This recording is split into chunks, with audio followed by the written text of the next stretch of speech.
balik lagi sama Angkasa Podcast.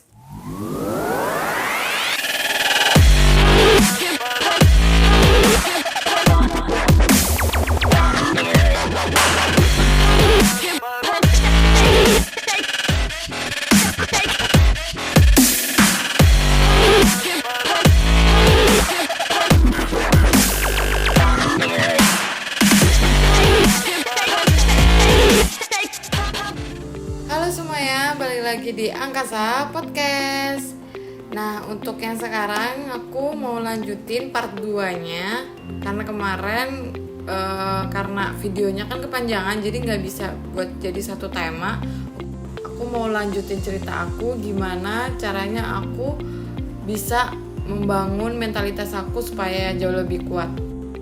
Nah, jadi udah mulai berjalan lagi ya kan. Semakin hari semakin dekat, kita udah jarang banget pulang. Bukan jarang pulang sih, pulang udah semakin malam. Mempersiapkan semuanya, berharap tidak ada sedikit pun yang miss gitu. Sampai akhirnya seminggu kemudian ada masalah baru lagi. Itu masalah yang paling bikin shock sih. Karena emang event aku ini kan barengan sama ujian akhir kelas 3 ya, ujian akhir sekolah kelas 3. Tiba-tiba wakil kepala sekolah aku bilang, kayaknya kalian gak bisa deh ngadain perlombaan di hari itu. Aku kan ngadainnya tanggal 22 ya kan, 22 Februari. Karena di tanggal 23 itu ujian akhir tuh masih ada gitu. Jadi kalian gak bisa gunain kelas buat basket. Lah gimana? Hamin seminggu gitu ya kan. Malah mereka ngasih sarannya, udah mundurin aja eventnya. Tapi itu gak mungkin banget ya kan kita mundurin. Otomatis kalau kita mundurin, keprofesionalitasan kita tuh pasti kayak diragukan gitu loh sama sekolah lain. Dan pasti sekolah lain pun udah pada latihan ya kan buat event tanggal 22 itu. Itu aku bener kaget, terus sampai nangis. Ya ampun, gimana? Ini kan udah hamin seminggu, kenapa baru bilang? Kenapa gak dari awal aja gitu? Emang sebelum tanggalnya ditetapkan gitu loh. Jadi kayak itu udah nangis aja aku, sampai curhat sama temen-temen aku. Terus udah gak apa-apa, kita cari jalan keluarnya. Untungnya aku punya temen-temen yang bisa nguatin, yang mau ngedukung itu. Karena dukungan itu penting banget. Mungkin kalau tanpa dukungan mereka, tanpa support dari mereka, tanpa kerja keras mereka, aku pun gak akan bisa ngehadepin itu semua gitu kan. Karena emang kerja tim itu diperlukan banget. Entah sama orang baru, entah sama siapapun, kerja tim itu penting banget. Karena kalau kita gak kerja tim, ya gak akan jalan eventnya. Akhirnya kita cari cara kan. Karena itu kan sebenarnya yang ngomong kan wakil kepala sekolah. Aku sama Aldio sampai mikir, apa kita ngomong langsung aja ya ke kepala sekolah gitu. Daripada, maksudnya dari wakil, lebih baik kalau kita langsung nerobos aja ke kepala sekolah. Emang sebenarnya itu nggak boleh, karena kita istilahnya nggak ngikutin alur ya kan. Karena kan setiap itu kan ada jalurnya, harus dari bawah dulu baru ke atas. Tapi kalau dari bawah nggak berhasil, ya udah mau nggak mau kita harus dari atasannya gitu, dari atasnya. Akhirnya ya udah kan, waktu itu kita sebenarnya udah ada janji sama kepala sekolah di luar, tapi karena satu dan lain hal akhirnya gagal. Sampai akhirnya aku sama Aldio, ya udah kita datengin aja ke rumahnya dia. Kebetulan kita udah tahu rumahnya beliau gitu. Malam-malam sekitar habis maghrib, aku pergi tuh berdua sama Dio ya kan ke rumah kepala sekolah. Di situ tuh kita ngeyakinin kepala sekolah kita, bahwa bilang kepala sekolah tuh kan menyarankan kayak, kenapa base campnya nggak di aula aja gitu. Emang kita kan punya aula yang gede banget, tapi nggak ada AC, cuma ada kipas angin yang blower gitu loh, blower. Terus aku bilang nggak mungkin Pak di situ, karena kan peserta kita tuh banyak. Terus kalau cuma disekat-sekat aja itu nggak enak gitu, pasti bakal panas juga dan nggak nyaman. Nanti apa kata mereka soal sekolah kita gitu. terus kalian punya solusi apa gitu tanya kan. Kita nggak apa-apa pakai setengah gedung aja. Jadi ya palingnya kita pakai 20 ruang. Kita bisa pakai ruangan-ruangan yang emang nggak dipakai buat ujian, karena emang pasti kan nggak semua ruangan dipakai ya kan. Nanti kalau misalnya kita pakai ruangan yang buat ujian, kita bener-bener tutupin tuh nomor-nomor ujiannya biar nggak rusak, biar nggak istilahnya nggak salah penempatannya lagi, bangku-bangkunya kita pasti bakal ingetin itu Pak. Kita janji kita bakal balikin itu semua ke posisi semula gitu ya kan. Terus akhirnya setelah beliau mikir-mikir, ya udah deh boleh kalian pakai kelas. Dan besoknya kita di sekolah langsung ditegur dong sama wakil kepala sekolah, karena langsung datengin kepala sekolah. Tapi ya mau gimana pun pasti wakil kepala sekolah kita ngikutin dong, karena udah dapat perintah dari kepala sekolah kita gitu. Udah tuh mulai berjalan, akhirnya semua kebutuhan udah mulai kita ambilin, mulai dari piala ya kan, terus mulai perhitungannya apa segala macam, bikin lapangan. Terus Amin 1, untungnya Amin 1 itu libur, jadi kita bisa persiapan dari pagi sampai malam, mulai dari masang banner di beberapa tempat, terus bersihin kelas ya kan, natain bangku buat base camp, bikin batas-batas kayak gitu. Terus mulai kayak nata bangku-bangku di luar yang buat persiapan peserta. Terus sekitar sore itu ada beberapa peserta yang emang nginep karena mereka dari jauh ya kan, dari Jombang sama dari mana waktu itu aku lupa. Nah itu mereka mulai nginep tuh, kita persiapin udah. Pas mereka datang kita arahin semuanya ke penginapan ke kelas sih sebenarnya, mereka tidur di kelas karena kita nggak menyediakan penginapan, kita menyediakannya base camp buat mereka.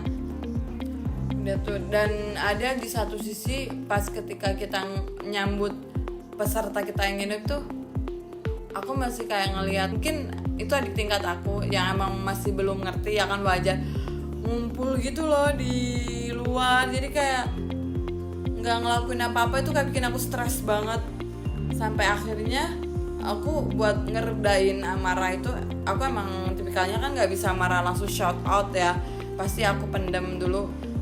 Yang emang sebenarnya tuh nggak bagus teman-teman, kalau misalnya punya unek-unek obrolin aja ya, karena itu kalau kita pendem-pendem terus nanti takutnya meledak di kemudian hari yang kita nggak tahu kita meledaknya dalam keadaan seperti apa gitu. Akhirnya aku di situ tuh kayak aduh gimana sih, mereka paham gak sih kayak gitu, ada punya pikiran negatif kayak gitu juga. Sampai akhirnya waktu itu aku ketemu sama ada temen aku namanya Nivela, dia bagian penilaian, dia juga lagi stres ngurusin timnya dia karena nggak paham ketika dijelasin, nggak dengerin atau apa segala macem. Kita berdua di lorong itu nangis teman-teman, nangis bareng kayak iya mereka tuh nggak ngerti gitu kan. Dan di situ dia nguatin aku, terus aku nguatin dia juga. Jadi di sore itu di lorong kita saling menguatkan, yaudah yuk bisa yuk kita gitu. Yaudah akhirnya dia balik lagi ke kerjaan dia di ruang technical meeting waktu itu.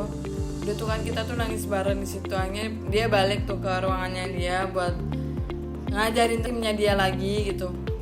Terus udah tuh kan ternyata si Vela ini ngasih tahu ke ketua paskib aku, terus ke Azwar, sama ada ada anak PPI.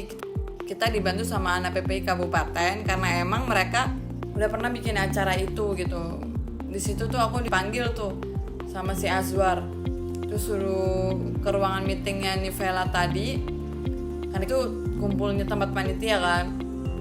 Aku di situ suruh ngeluarin semua unek-unek aku, kayak ya udah aku ceritain dia tadi aku tuh kayak kesel aja gitu karena ngeliat sepertinya masih ada yang belum paham apa yang harus mereka kerjakan. Kita nggak bisa menyalahkan juga gitu ya kan.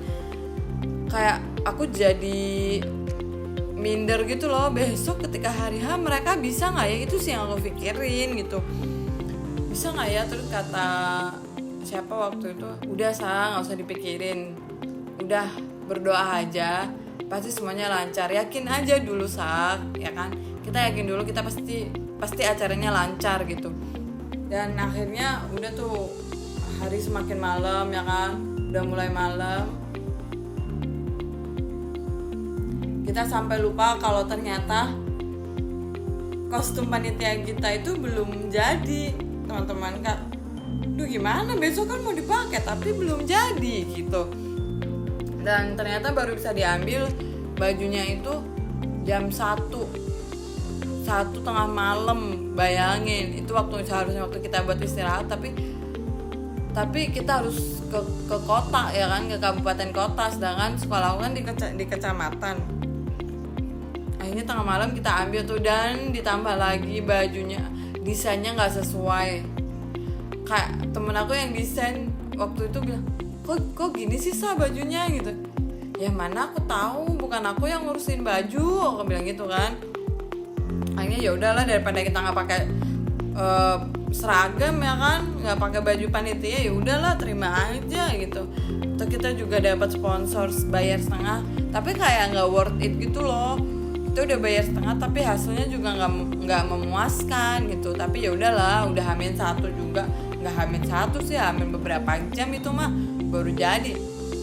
Dan udah tuh kita nyampe lagi di sekolah itu jam 2 jam 2:30 itu kita nyampe di sekolah lagi, karena emang ada beberapa yang nginep di sekolah, ada yang pulang, lebih banyak yang pulang sebenarnya.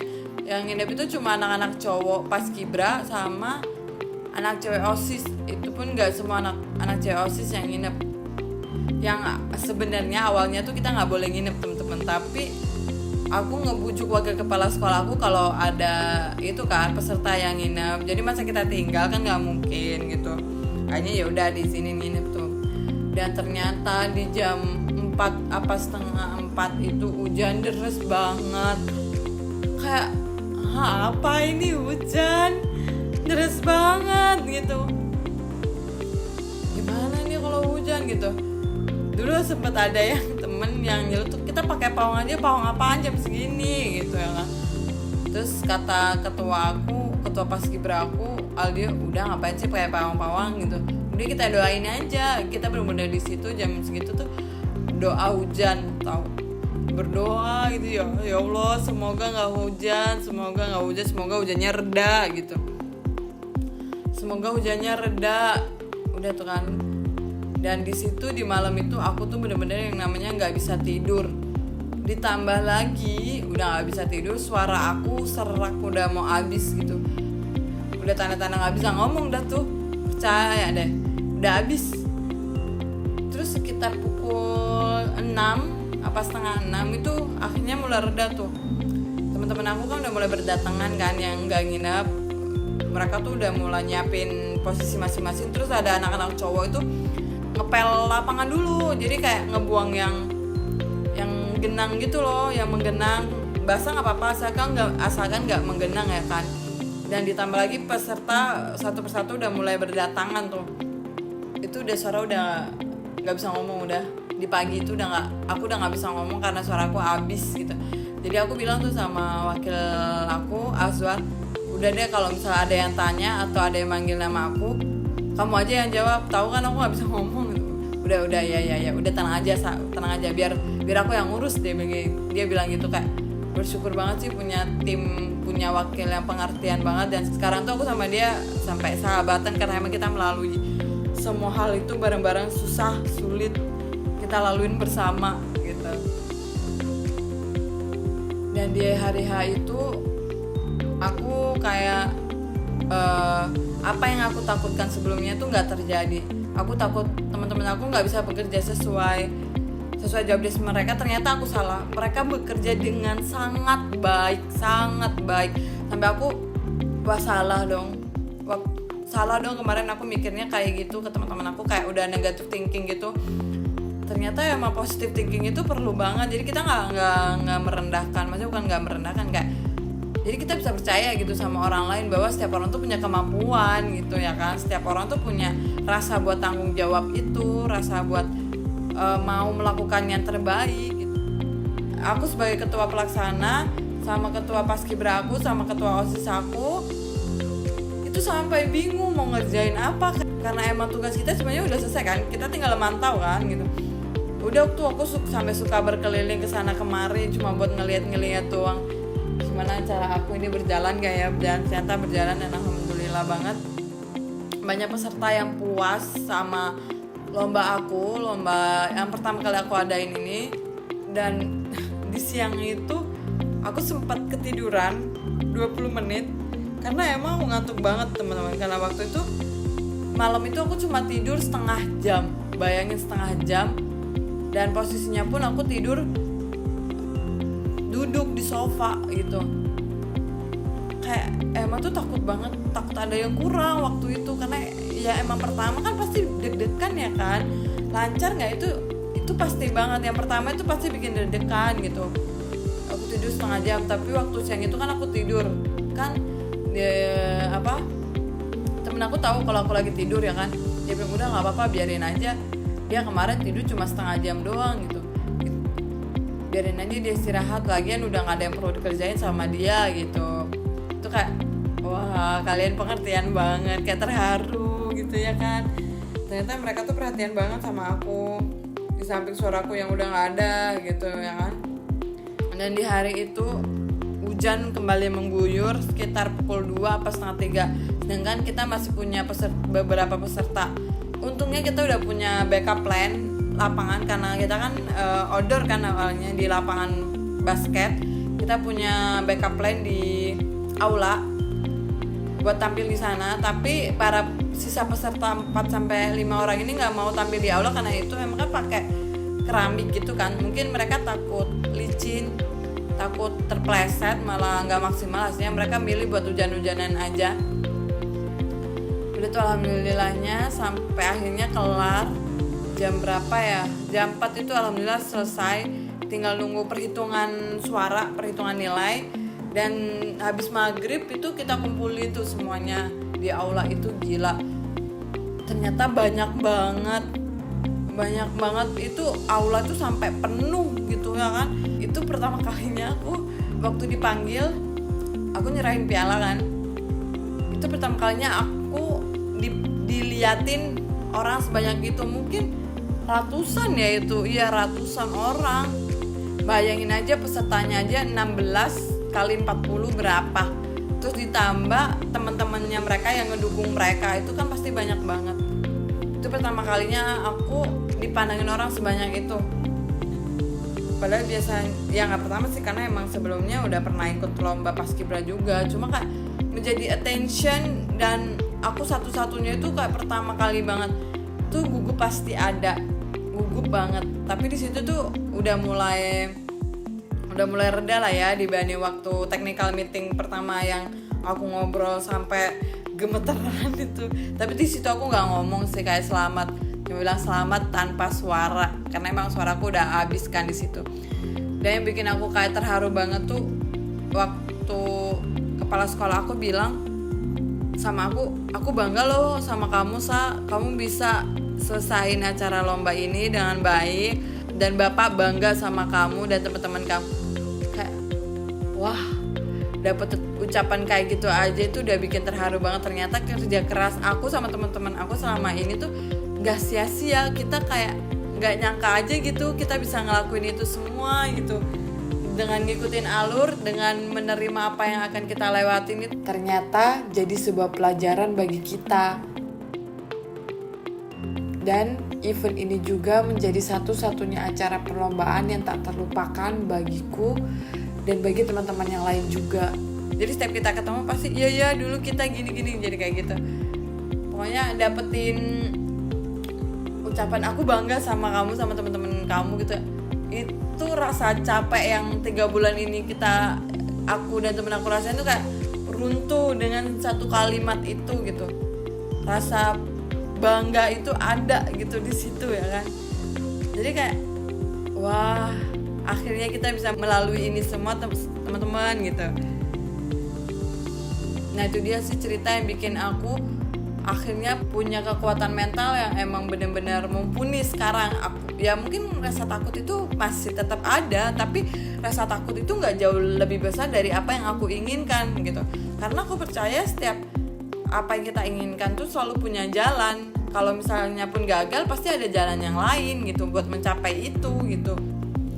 Nah dari sini, dari event ini aku belajar banyak hal.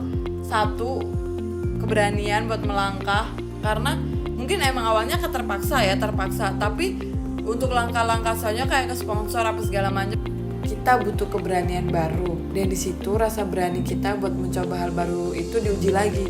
Nah dengan keterpaksaan itu juga sebenarnya membuat kita tuh jadi belajar untuk menerima rintangan apapun dalam keadaan apapun.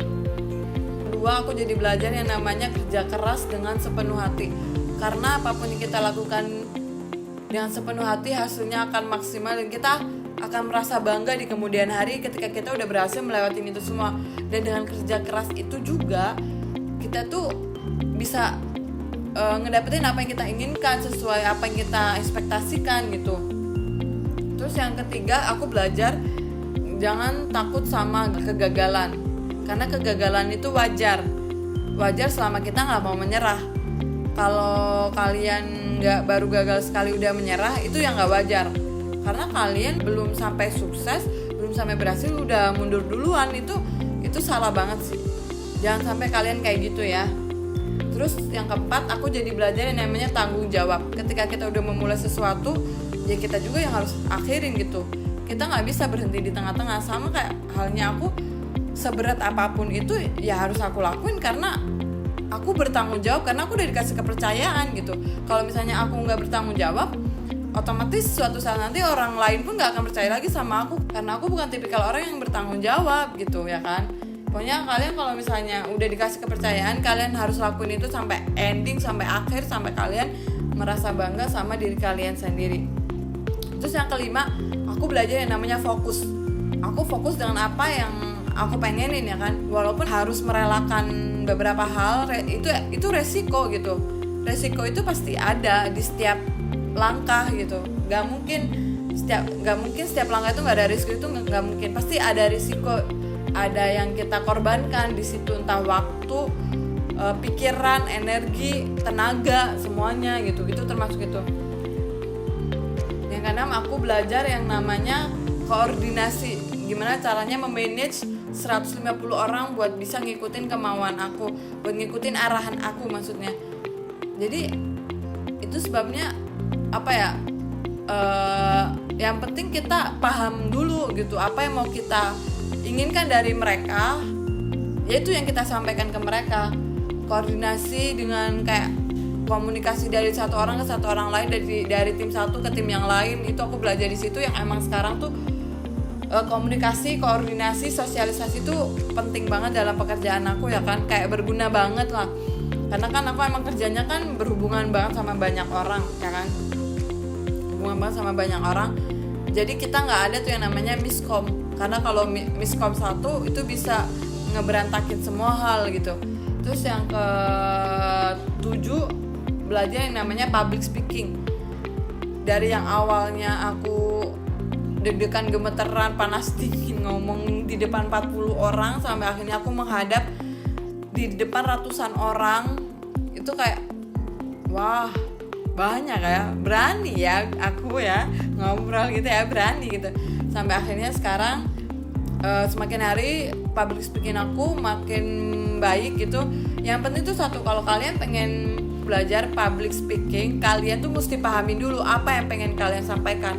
Kalau kalian udah paham, semuanya tuh kayak berjalan gitu aja. Pahamin dulu apa yang kalian mau sampaikan, pahamin dulu apa yang kalian mau, baru sampaikan itu. Orang akan pasti ngerti. Dan yang pasti gunakan bahasa yang sederhana yang dapat dipahamin gitu. Dan terakhir, aku tuh belajar yang namanya positive thinking, karena positive thinking itu perlu banget.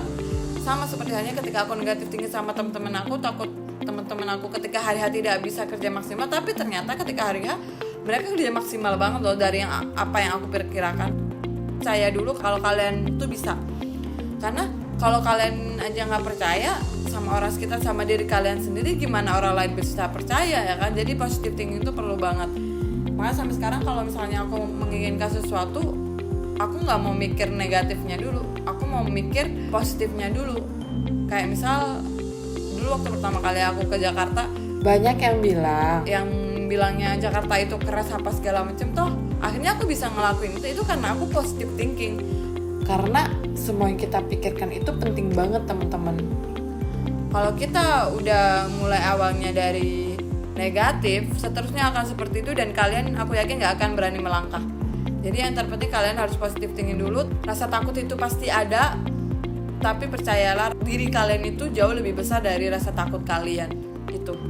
Nah itu tadi sih teman-teman pengalaman aku buat ngembangin mentalitas aku sampai bisa sekuat sekarang gitu. Oke teman-teman, sekian podcast hari ini. Semoga kalian bisa dapetin manfaatnya ya kan. Ambil positifnya, buang negatifnya. Aku harap kalian bisa menikmati podcast kali ini. Kalian bisa ambil banyak pelajaran di sini. Semoga mentalitas kalian jauh lebih kuat setelah mendengarkan podcast ini. Dan semoga kalian bisa menggapai apa yang kalian inginkan ketika kalian sudah memupuk mental itu gitu ya kan. Jangan lupa buat like dan subscribe. Sampai jumpa di podcast minggu depan dengan tema yang jauh lebih menarik lagi. Bye bye.